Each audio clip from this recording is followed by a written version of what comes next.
Pemirsa, menjelang penggerupukan dalam rangka perayaan Hari Raya Nyepi, sejumlah pedagang sudah mulai menjajakan ogoh-ogoh berukuran mini. Ogoh-ogoh berukuran mini ini dijual mulai harga 100 ribuan. Umat Hindu akan merayakan Hari Raya Nyepi Tahun Baru Saka 1940 pada Sabtu 17 Maret 2018 mendatang. Di Bali, suasana Nyepi pun mulai terasa. Di sejumlah titik di wilayah Denpasar dan sekitarnya mulai marak sejumlah pedagang menjajakan ogoh-ogoh berukuran kecil atau mini. Wayang Gede Jati Widharma adalah salah satu dari sekian banyak penjual ogoh-ogoh mini. Di tokonya yang terletak di Jalan Sutoyo, Wayang Gede Jati menjual ogoh-ogoh dengan ukuran mini dan besar. Selain menjual, Wayang Gede Jati juga memproduksi langsung ogoh-ogoh yang dijualnya. Harga ogoh-ogoh yang dijual pun bervariasi, mulai dari 100 ribuan untuk ogoh-ogoh mini, hingga 3-4 juta untuk ogoh-ogoh yang berukuran besar. Dalam proses pembuatan ogoh-ogoh, Wayang Gede Jati menggunakan bahan styrofoam.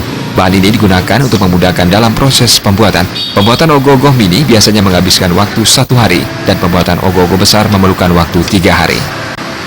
Tergantung ukuran, kalau yang paling mini, yang kecil, dari kecil itu dari 100 ribuan ya sampai yang gede ini bagian antara 3-4 jutaan ya. Kisaran antara kalau sehari ya antara 2 atau 3-an.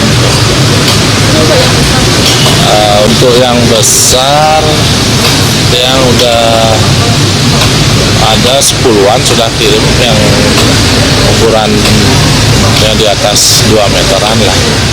Jadi yang besar ini kan besar, yang kirimnya kemana saja? Nggak ngirim, mereka yang cari. Ya hampir seluruh Bali lah. Iya, banyak yang dari pasar. Dalam sehari, Wayang Gede Jati bisa menjual 3 ogoh-ogoh mini, dan untuk ogoh-ogoh besar hingga sampai saat ini sudah menjual 10 ogoh-ogoh. Pemesan ogoh-ogoh besar ini tidak hanya dari Denpasar, namun banyak yang dari luar Denpasar. Omset penjualan ogoh-ogoh untuk tahun ini masih sama dengan tahun lalu, tidak ada perubahan yang berarti. Agung Ria, Bali TV.